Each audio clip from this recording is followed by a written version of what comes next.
Where do you believe we should truly invest? Our life here on earth or the life after this one? Kamukha nga nung tinuro sa atin na magdasal tayo ng Ama namin na dapat mapasa amin ang kaharian mo dito sa lupa para na sa langit. Hindi mo puwedeng ihiwalay yun, 'di ba? Hindi mo puwedeng sabihin na nagpe-prepare ka lang sa langit, pero dapat gawin mo dito sa lupa, 'di ba? Hindi mo puwedeng sabihin na, "Uy, ganito ako, ganyan ako, member ako ng ganito, member ako ng ganyan." Baka pagdating mo sa langit sabihin, "Who you?" 'Di ba? Hindi ka kilala.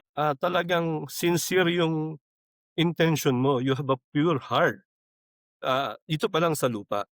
Hindi mo makikita ang Diyos kung hindi mo titingnan yung nakapaligid sa'yo. Hindi mo Correct, makikita ang correct. Diyos kung titingnan mo yung bank account mo. Hanggang dun ka lang. Hindi mo makikita yung kapitbahay mo na binabaha, 'di Kawawa ba? 'no? Hindi po Kawawa ang puwedeng takpan Pilipinas. ang mata mo na para lang sa sarili mo, hindi, hindi po puwede. Dapat Life on parehas. earth and the life after 'to. Very Yeah. good.